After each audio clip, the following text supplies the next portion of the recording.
vitamin D yang cukup itu definisinya apa? Oh my goodness. Dosis vitamin D itu juga salah satu topik yang kontroversi. Tiap hari maksimal 5.000 unit per day. Kalau buat saya biasanya ya. Karena ususnya dipotong, absorption untuk vitamin D itu kurang cukup. Halo sahabat sehat dimanapun kalian berada.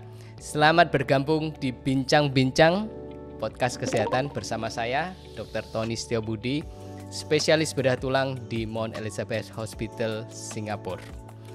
Kali ini saya ditemani oleh narasumber yang spesial, seorang dokter spesialis endokrinologi di Singapura. Mari kita sambut Dr. Lindsay Ghani. Terima kasih, thank you very much. Dulu FK-nya di mana, Dok? Saya dulu kuliah di Melbourne Uni di Australia, ya. Terus sempat kerja, training semua di Australia, dan sempat 1 tahun saya mengambil master Public Health di Harvard Boston. Terus setelah itu saya bekerja di Singapura, kira-kira sudah 10 tahun sekarang. Oke. Kenapa kok pindah ke Singapura? Ya karena saya asalnya yang dari Surabaya, ya. Dari Surabaya. Iya. Deket dong sama saya. Oh iya, bener-bener.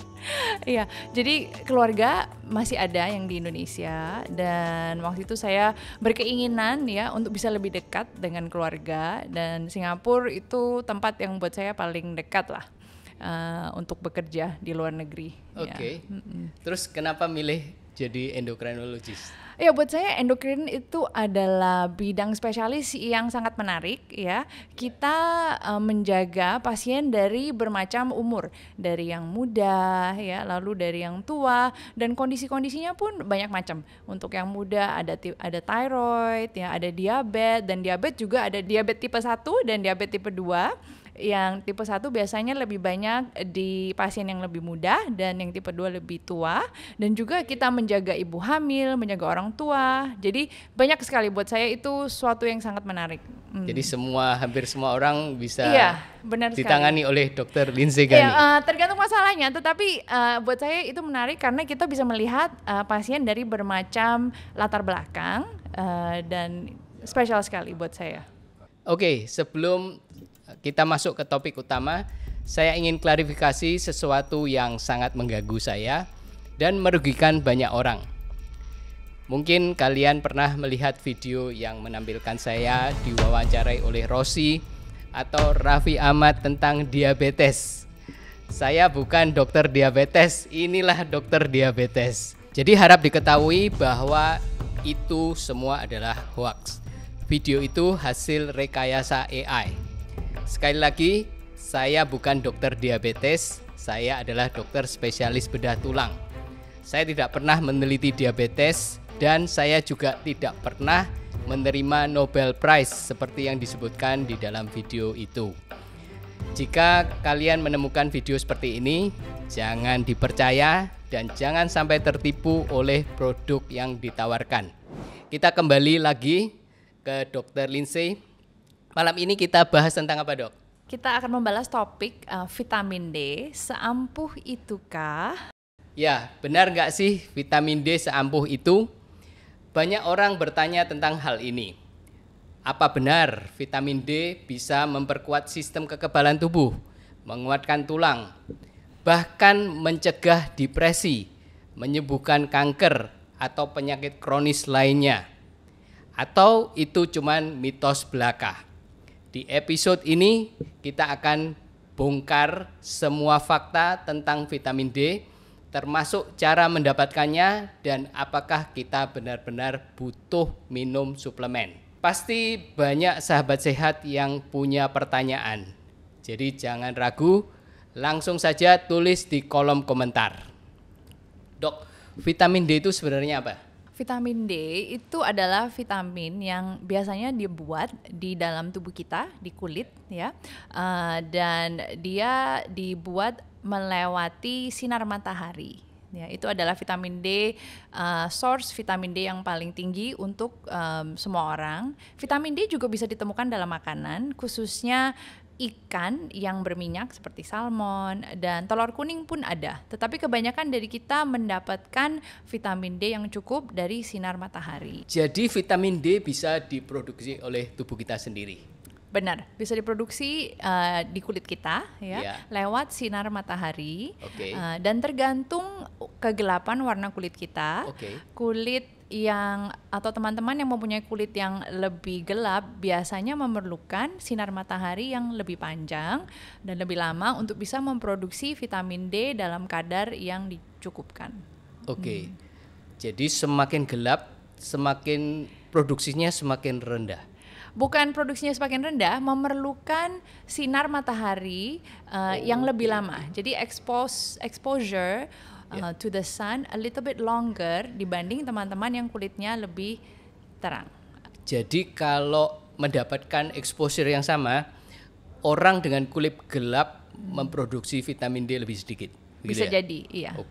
Bule berkulit putih, produksi vitamin D-nya lebih tinggi. Kalau di dalam sinar matahari yang sama, ya teman-teman yang mempunyai kulit gelap mungkin akan bisa memproduksi vitamin D dalam kadar yang lebih rendah dibanding teman-teman yang kulitnya lebih terang.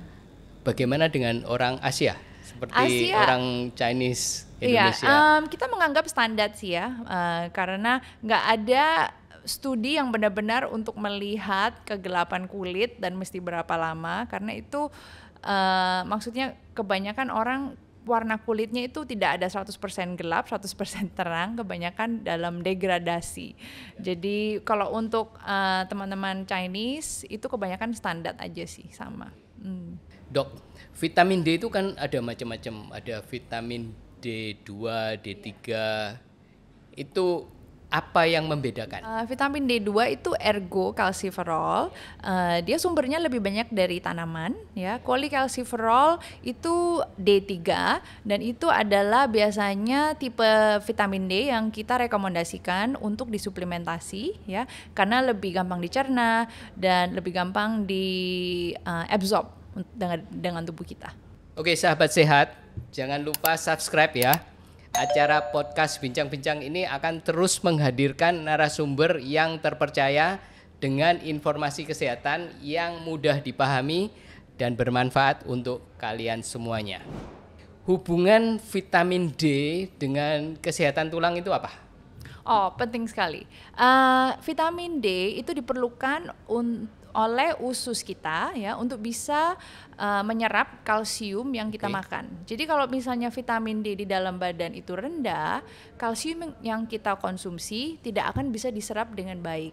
Jadi biasanya kalau orang dikasih suplemen vitamin D sama-sama dengan kalsium itu supaya make sure kalau kalsiumnya bisa diserap dengan baik.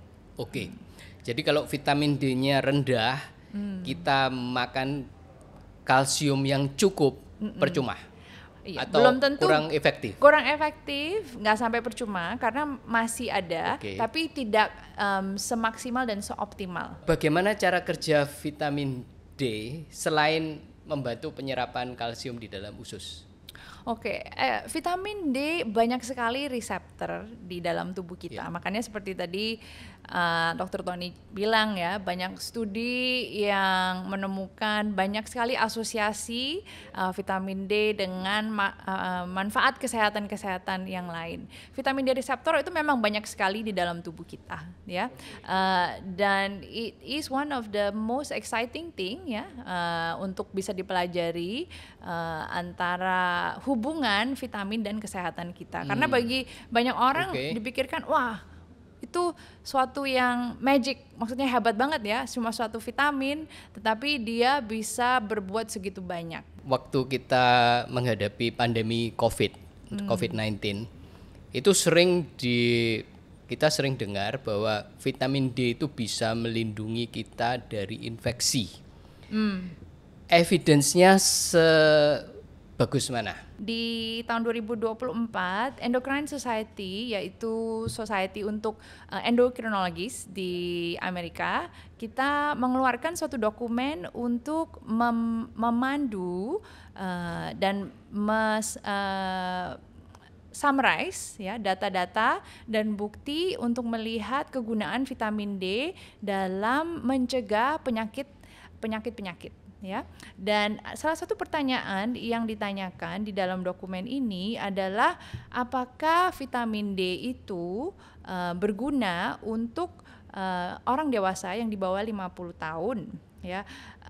Dan di dalam rekomendasi mereka berkata bahwa di dalam populasi orang dewasa yang lebih muda dari 50 tahun sebenarnya tidak direkomendasikan untuk suplemen vitamin D di luar asupan referensi diet yang direkomendasikan. Jadi kalau di dalam diet ada cukup vitamin D, sebenarnya tidak begitu perlu.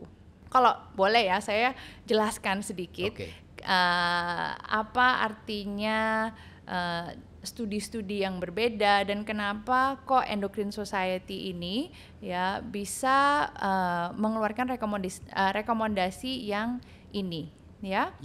Jadi di dalam kita melihat bukti studi, kita melihat bukti yang paling gold level evidence yang paling kuat itu adalah randomized control trial. Tapi unfortunately buat vitamin D, penyakit-penyakit yang lain di luar kesehatan tulang itu belum ada bukti yang segitu kuat.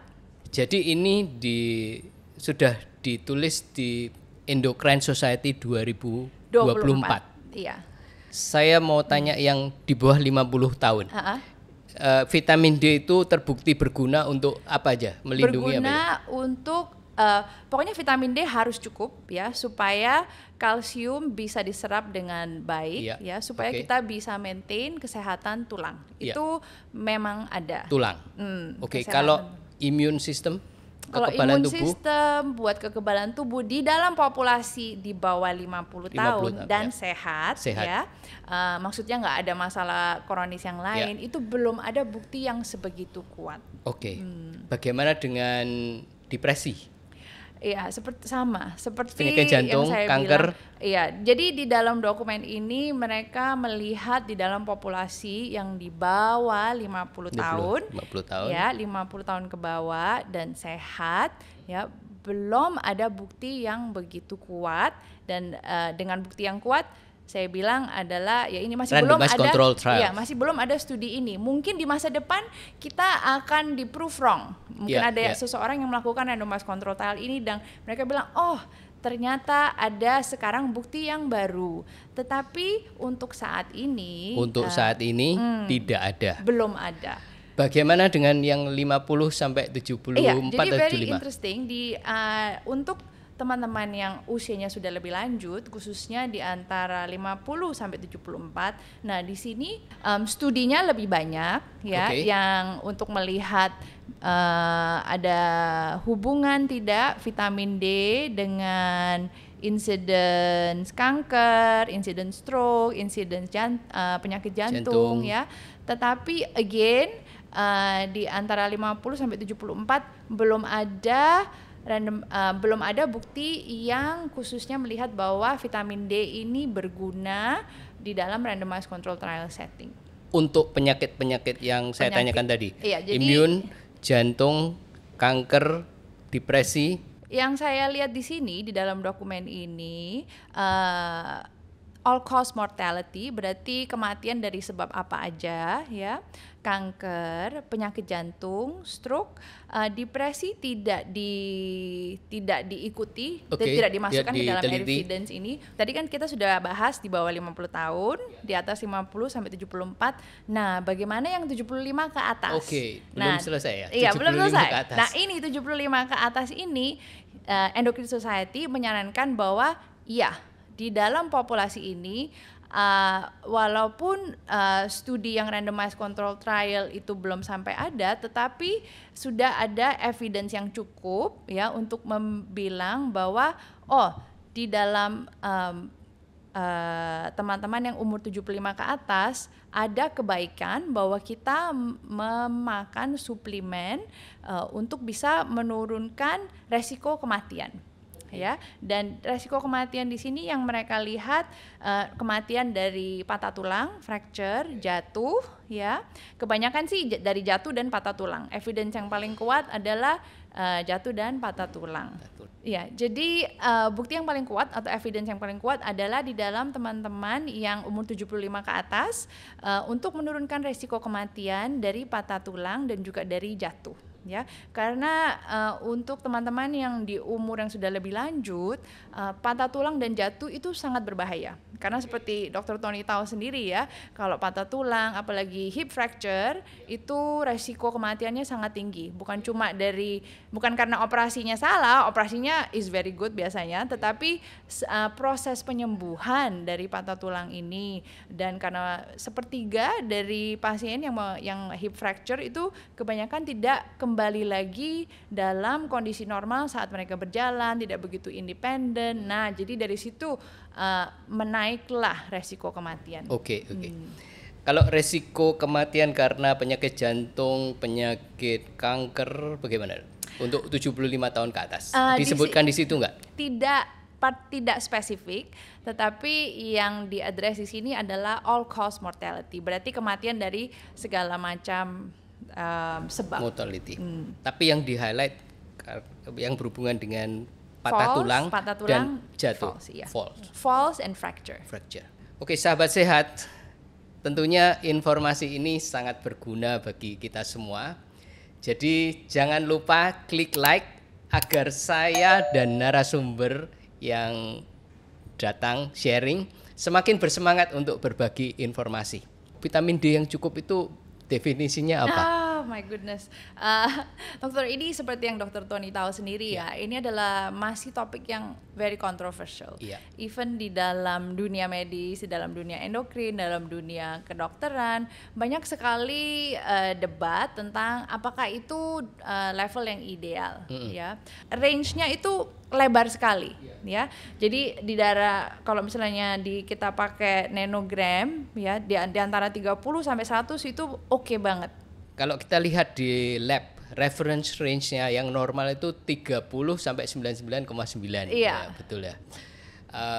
Kalau di Indonesia itu saya pernah lihat di lab tertentu itu 30 sampai 99,9 itu dianggap normal. Terus kalau di sini level of toxicity itu di atas 100, tapi di lab itu ditulis di atas 150. Ya, yang saya pertanyakan adalah level 100 sampai 150 itu apa? Kalau di sini kan jelas. Iya, kalau di Singapura kita mengambil level 99,9 atau 100 karena kita mau have a safety zone, ya. Jadi untuk lebih aman kita melakukan upper limit of normal yang lebih jauh dari toxic. Sebenarnya kalau toksik mungkin 200 ke atas baru benar-benar bisa toksik. Tetapi kita sudah rekomendasikan dari 100 ke bawah, actually maybe you don't need so much. Ya. Jadi tadi sudah disebutkan kalau di atas 100 itu ditulis overdosis, tapi belum tentu bermasalah ya. Iya, enggak. Kalau di atas 100 resiko untuk toksik ada. Bukan overdosis ya? Iya, toxicity. Iya, jadi resiko untuk toksik ada ya. Dan kita rekomendasikan sebenarnya tidak perlu sebegitu banyak. Mungkin boleh dikonsumsi vitamin D, tetapi mungkin tidak perlu sebegitu tinggi. Sebegitu tinggi itu yang dimaksud level, maksudnya seberapa banyak yang sebegitu tinggi? Dosis vitamin D itu juga salah satu topik yang kontroversi. Jadi tergantung setiap individu ya. Ada individu yang kita kasih 1000 unit, 1000 international unit cholecalciferol D3 sehari dan levelnya sudah bisa naik ya, sudah di atas 30 dan itu sudah ideal kalau buat saya. Tapi ada individu yang memerlukan dosis yang lebih tinggi ya, ada yang perlu sampai 2000. Kalau buat saya setiap hari maksimal 5000 unit per maksimal. Kalau buat saya biasanya ya. Kalau maksimal 5000 tapi tes darahnya masih kurang. Itu berarti mungkin buat individu ini kita pertama-tama kalau ketemu dengan saya mau cek dulu ya, pertama-tama dia cara minumnya bagaimana ya, atau dia minum vitamin D dengan suplemen yang lain yang bisa menurunkan penyerapan vitamin D. Seperti kalau kita makan zat besi, iron ya. Iron itu kadang bisa menyebabkan cara kita menyerap obat atau menyerap suplemen yang lain jadi lebih rendah. Jadi kita lihat dulu mereka cara makan vitamin D-nya dengan apa ya, dan kita lihat mereka ada kondisi yang lain atau tidak yang menyebabkan vitamin D ini tidak gampang diserap. Misalnya mereka ada diare ya, atau ada malabsorption. Nah itu biasanya ada tipe pasien yang kita walaupun kasih vitamin D yang tinggi banget nggak cukup, seperti pasien yang sudah melakukan bariatric surgery, operasi yang untuk menurunkan berat badan, itu banyak sekali karena ususnya dipotong, jadi absorption untuk vitamin D itu kurang cukup. Ya. Dan kadang-kadang dalam pasien ini malah saya bisa memberikan suntikan vitamin D. Suntikan vitamin D. Itu atau kalau di Australia banyak pasien yang mempunyai kondisi namanya cystic fibrosis. Cystic fibrosis itu mereka ada kelainan ya di dalam sel mereka menyebabkan tidak bisa menyerap mineral-mineral tertentu. Untuk orang yang normal, tidak ada masalah dengan pencernaan, bagaimana cara minum vitamin D yang benar? Kalau buat saya sebenarnya vitamin D itu quite simple.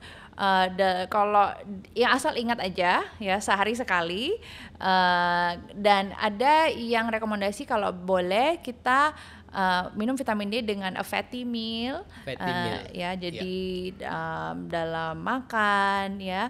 Tapi yang penting sih kalau buat saya tolong teman-teman lihat misalnya teman-teman ada obat-obat yang penting yang harus dikonsumsi beda jarak dengan vitamin D, itu tolong diskusi dengan dokter sendiri ya. Jadi misalnya kalau buat pasien saya, pasien yang memakan thyroid hormone. Nah, thyroid hormone itu penting sekali dikonsumsi jauh dari obat yang lain ya. Jadi mesti kalau di dalam hari yang mereka harus makan thyroid hormone dulu dalam empty stomach, terus baru tunggu, terus nanti baru vitamin D. Sama dengan obat osteoporosis juga ya? Obat osteoporosis kalau yang tablet itu adalah biasanya dikonsumsi 1 minggu sekali ya. Nah itu juga penting, itu harus dikonsumsi dalam perut kosong ya, dan dengan 1 gelas air, dan kita tunggu paling tidak setengah jam baru mengkonsumsi obat-obat yang lain. How real is vitamin D overdoses atau toxicity? Yes, I have never seen a case. Saya sendiri belum bertemu ya. Saya sudah kira-kira hampir mau 20 tahun tapi belum ada ya melihat kasus toxicity vitamin D ya. At least tidak di Singapura dan tidak di Australia. Jadi jarang sekali. Iya, kalau di dalam praktek saya jarang sekali. Tapi sekarang kan banyak orang yang minum megadosis vitamin D itu pun jarang. Di dalam praktek saya di Singapura maksimal biasanya orang akan minum paling tidak 5.000 sehari ya. Paling tidak selalu under supervision.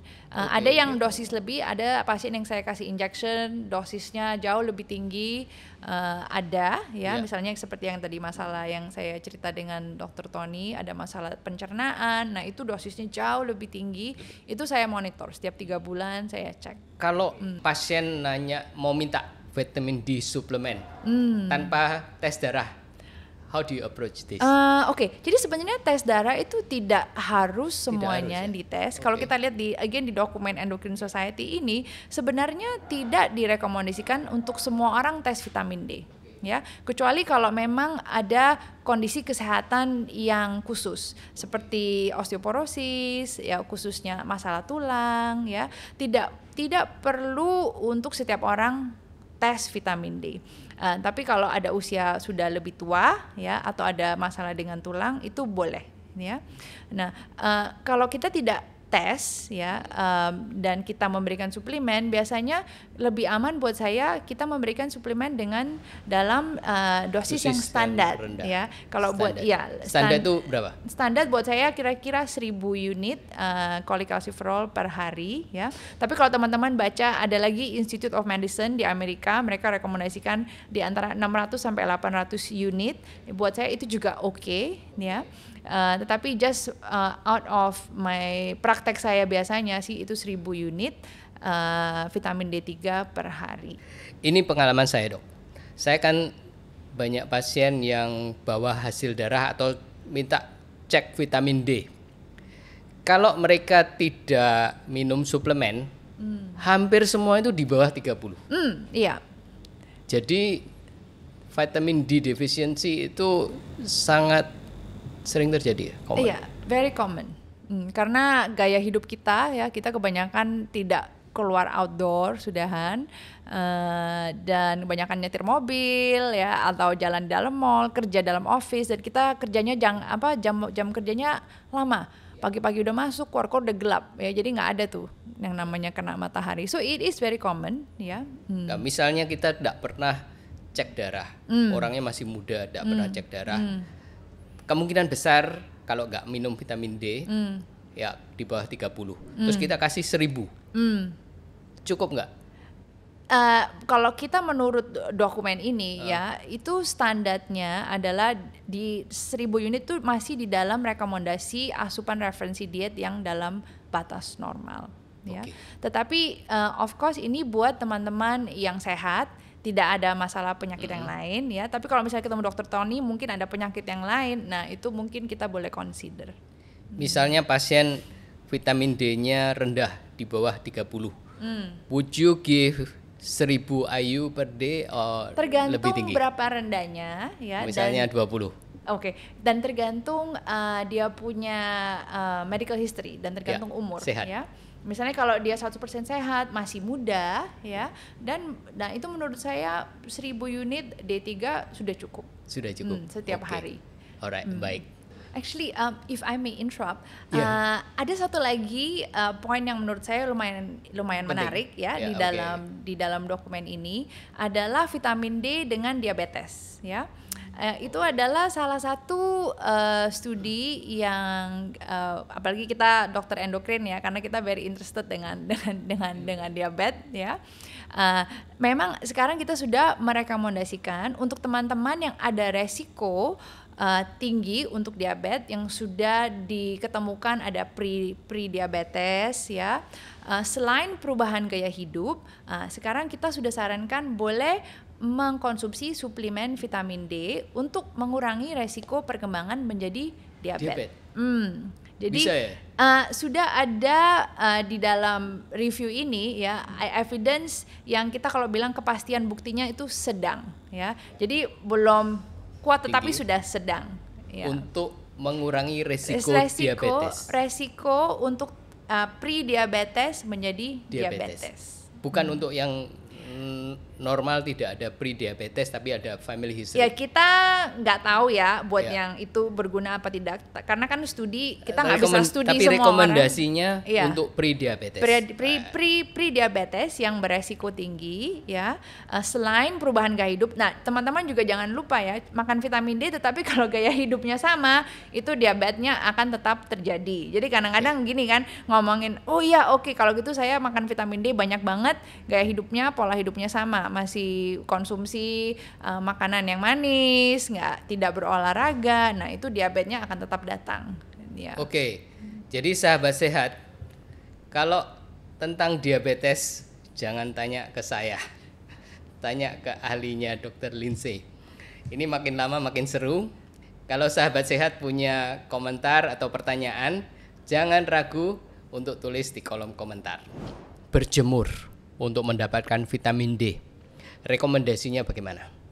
Ya ini juga suatu topik yang rada kontroversi ya. Jadi seperti yang kita tahu, kanker kulit itu memang ada, tapi di dalam populasi Asia tidak sebanyak populasi teman-teman yang Caucasian ya. Nah di ini kita harus balance ya, adequate sun exposure dan juga keamanan kulit Kulit kita dan kita. kesehatan kulit kita ya. Oke. Jadi biasanya standar rekomendasi adalah di antara 15 sampai 20 menit ya di bawah sinar matahari early morning sun, mungkin jam 10, tapi tergantung juga teman-teman tinggal di mana. Di mana? Iya, Dan oke. different altitude ya, matahari kuatnya sinarnya itu berbeda. Jadi buat teman-teman yang tinggal di altitude equator, di tengah-tengah seperti kita ini di Singapura, itu mungkin akan lebih terik untuk jam segini. Tetapi untuk jam yang lainnya, untuk teman-teman yang tinggal di dalam negara yang mungkin lebih jauh dari tengah-tengah equator, itu mungkin jamnya rada berbeda.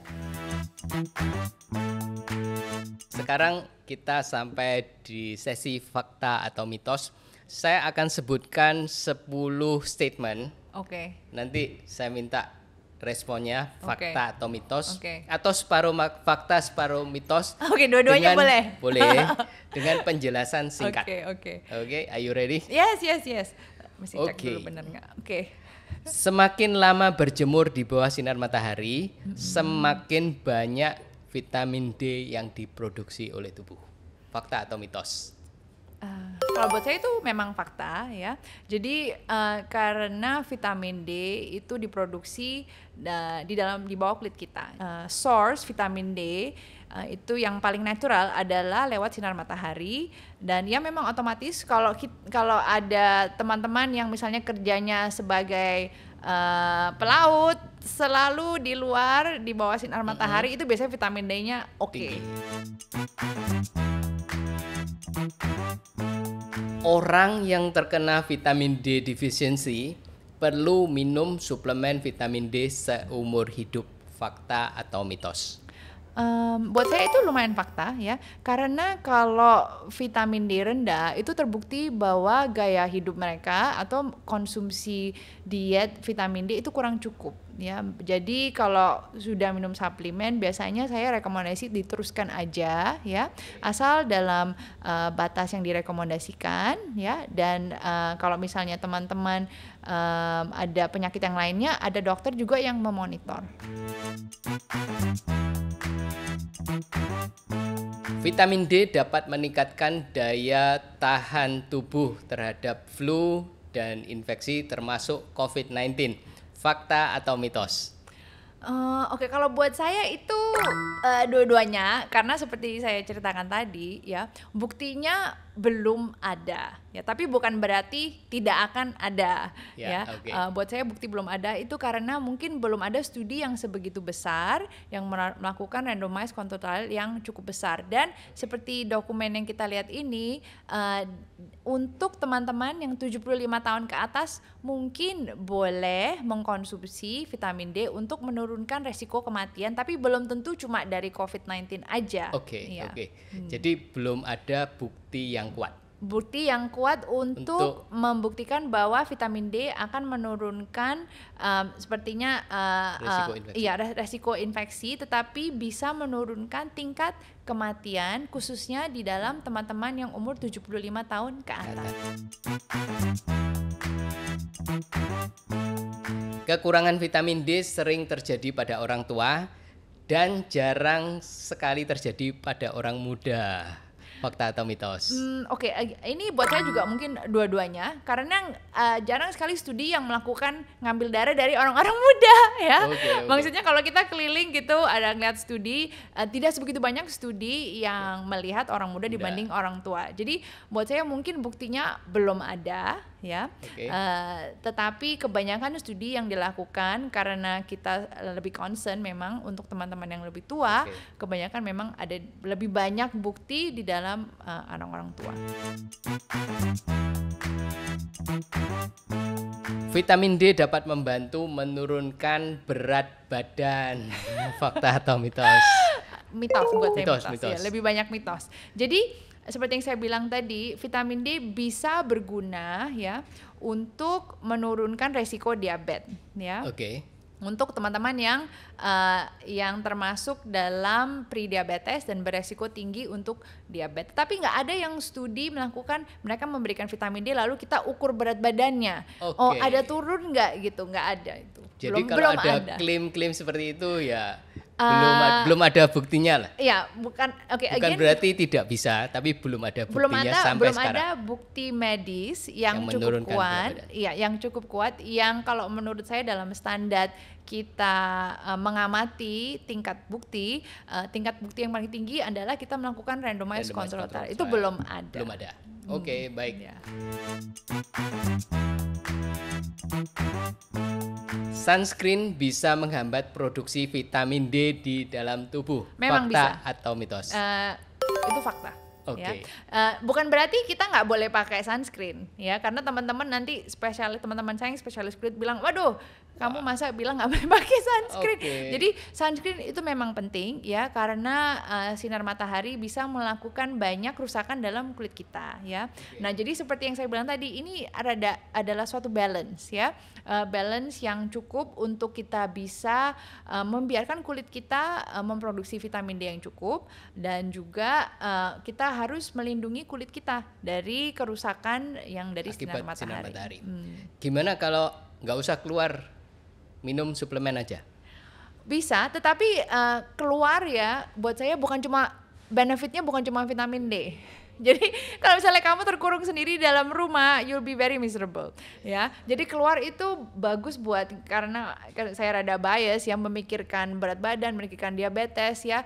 Kita beraktivitas, berolahraga, itu semua harus lakukan. Ya, sekarang kita boleh nge-gym lah, ya. Tapi kadang-kadang kalau kita keluar itu moodnya lebih baik, kita lebih termotivasi, ya, karena banyak teman-teman yang berolahraga bersama-sama, yang melihat pemandangan yang indah. Itu buat saya pentingnya keluar bukan cuma untuk vitamin D, tetapi benefit-benefit yang lainnya ini.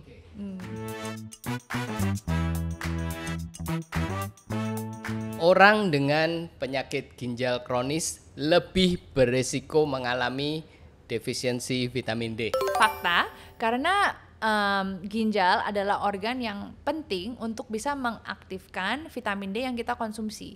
Vitamin D yang kita konsumsi biasanya dalam bentuk D3 itu diubahkan oleh tubuh kita lewat liver dan lewat ginjal, ya. Ginjal ini mengaktifkan vitamin D menjadi form yang namanya 125 hydroxy D vitamin D. Ini adalah vitamin D yang aktif yang nantinya akan membantu usus kita untuk absorb kalsium ini. Jadi banyak sekali teman-teman yang sakit ginjal, apalagi kalau sudah end stage renal disease, yang sudah cuci darah, itu biasanya memerlukan vitamin D-nya yang lebih khusus. Mereka memerlukan vitamin D yang aktif. Jadi bukan cuma kalsiferol, biasanya mereka perlu kalsitriol. Orang yang sering berada di dalam ruangan atau bekerja di kantor lebih berisiko kekurangan vitamin D. Fakta atau mitos? Buat saya mungkin dua-duanya, tapi mungkin lebih banyak fakta, ya, karena orang yang biasanya di dalam office lama itu mereka tidak punya kesempatan untuk bisa keluar, ya, dan bisa expose untuk ke matahari natural.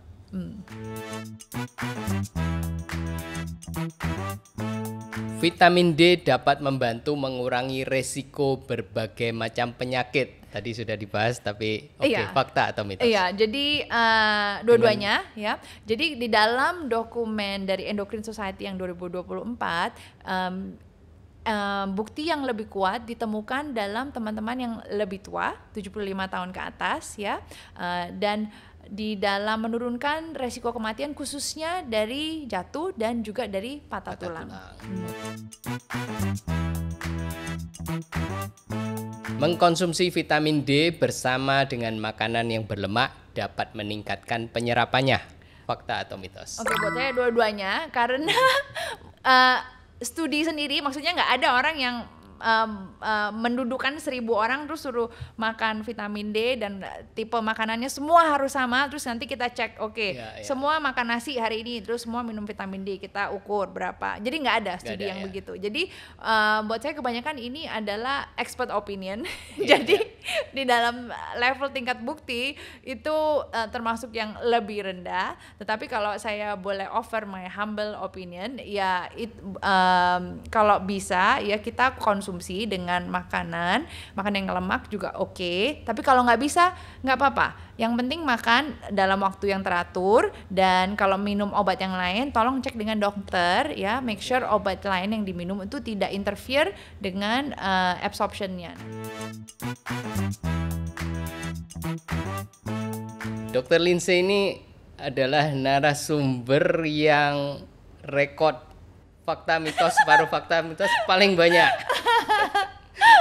Oke, sahabat sehat, kalau kalian punya topik lain yang ingin dibahas, kalian bisa tulis di kolom komentar. Jadi saran kalian sangat penting supaya saya dapat memberikan edukasi yang bermanfaat dan relevan. Actually, can I add one more thing? Ya. Ada satu lagi yang kita belum bahas, yaitu untuk anak kecil. Oke, iya. Sebenarnya vitamin D ini penting khususnya untuk teman-teman yang masih dalam pertumbuhan di antara umur 1 tahun sampai 18 tahun ya. Itu penting sekali untuk bisa mendapatkan vitamin D yang cukup. Biasanya kalau untuk anak-anak kita rekomendasikan kamu mesti sering-sering main di luar ya, sering aktivitas, karena aktivitas physical activity including sun exposure itu akan make sure tulangnya bertumbuh dengan optimal ya. Dan kalau misalnya tidak cukup, nanti sayang sekali bone mass density teman-teman yang akan bertumbuh tidak mencapai yang optimal. Nah, di dalam dokumen ini juga disarankan khususnya untuk anak-anak dan remaja yang berumur di antara 1 sampai 18, suplemen vitamin D itu boleh diasupkan ya, dimakan untuk mencegah kondisi yang bernama rickets. Rickets itu adalah kondisi kalau vitamin D-nya rendah sekali, dan kemungkinan di dalam populasi ini bisa menurunkan resiko infeksi saluran pernafasan. Karena anak kecil apalagi yang masih tumbuh ya, itu kalau masuk child care seperti anak saya gitu ya, sering banget sakit ya. Jadi kepastian buktinya masih rendah ya, tetapi karena kebanyakan di dalam anak-anak kita harus penting nggak boleh kasih terlalu banyak, karena anak-anak badannya kan tidak begitu besar ya. Jadi dalam dosis yang biasanya direkomendasi itu kira-kira kalau buat anak-anak boleh di antara 300 international unit sampai 2000 maksimal lah di studi yang dilihat itu. Buktinya masih belum kuat tapi direkomendasikan untuk anak-anak. Baik. Dr. Lindsay, sebelum kita akhiri perbincangan kita, ada nggak take home message mengenai vitamin D? Vitamin D adalah vitamin yang penting bagi kesehatan tubuh kita, dan saya mengharapkan teman-teman bisa mengkonsumsikan vitamin D dalam dosis yang direkomendasikan. Oke, terima kasih banyak Dr. Lindsay atas waktunya. Sekali lagi kita beri tepuk tangan untuk Dr. Lindsay. Terima kasih Tony untuk waktunya. Saya yakin info ini sangat berguna. Jadi jangan lupa like, subscribe, dan share video ini. Kalau kalian punya pertanyaan, silahkan tulis di kolom komentar. Karena keterbatasan waktu, kita akan akhiri perbincangan kita sampai di sini. Bagi semua sahabat sehat yang nonton podcast ini, saya ucapkan terima kasih. Sampai jumpa di bincang-bincang berikutnya podcast kesehatan bersama saya Dr. Tony Setiobudi. Bye-bye. Thank you.